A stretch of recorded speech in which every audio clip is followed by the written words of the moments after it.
वळत पुढच्या बातमीकडे. ठाण्यातील गणेशवाडी परिसरात हेमाडपंथी शैलीत साकारण्यात आलेल्या तुळजाभवानी मंदिरात आज अक्षय तृतीयेच्या मुहूर्तावर प्राणप्रतिष्ठेची पूजा करण्यात आली. विशेष म्हणजे प्राणप्रतिष्ठेची ही पूजा शरद पवार आणि त्यांच्या पत्नी प्रतिभा पवार यांच्या हस्ते करण्यात आली. शरद पवारांच्या राष्ट्रवादी काँग्रेसचे आमदार जितेंद्र आव्हाड यांच्या संकल्पनेतून हे मंदिर साकारण्यात आले. हे मंदिर काळ्या पाषाणातून म्हणजेच कृष्णशिळेतून उभारण्यात आलंय. या मंदिरासाठी तब्बल 1350 टन काळ्या पाषाणाचा वापर करण्यात आलाय. त्यात 33 फुटांचा कलश आणि त्यासमोर नवग्रह, प्रवेश कलश, 26 स्तंभ, 20 गजमुखांची आरास, हवनकुंड आणि 108 दिव्यांची दीपमाळ साकारण्यात आली आहे. उपमुख्यमंत्री एकनाथ शिंदे यांनीही रात्री 8:30च्या सुमारास या मंदिरात तुळजाभवानीचं दर्शन घेतलं. फार पूर्वी इथे एक मंदिर होतं. ते मंदिर बांधलं होतं एक इथे राहायचे कोळी नावाचे गुरु, प्रफुल्ल कोळी नावाचा. त्यांचं दुर्दैवी निधन झालं. त्यांची पत्नी माझ्याकडे आली.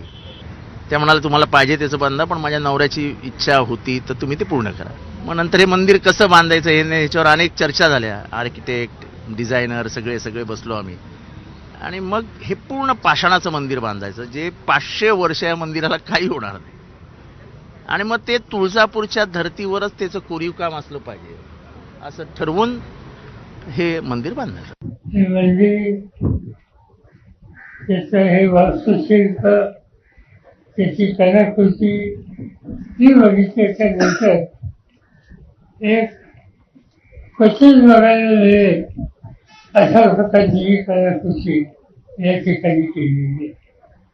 आणि माझी खात्री आहे की जी व्यक्ती त्यांना महान वाचायचं दर्शन घेतल्याच्या नंतर समाजानंतर आलं मंदिराच्या प्रांगणात प्रवेश केल्यानंतरही त्यांना समाधान लाभेल याची मला पूर्ण खात्री आहे.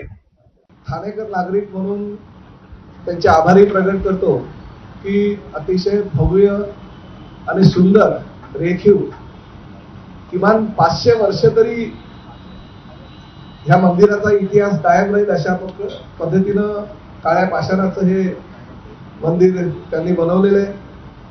आणि मला ह्याही गोष्टीची कल्पना आहे की ह्या मंदिराच्या माध्यमातून राजकीय काही फायदा व्हावा किंवा लोकांनी जितेंद्र आव्हाडांच्या पुढे एक कुठलं तरी अजूनही शब्दप्रयोग वापरावा म्हणून ते केलेलं नाही. तर याचा मी साक्षीदार आहे. वळत पुढच्या बातमीकडे. मंडळी, महाराष्ट्राच्या राजकारणात बॅनरबाजी हा नेहमीच चर्चेचा विषय ठरतो.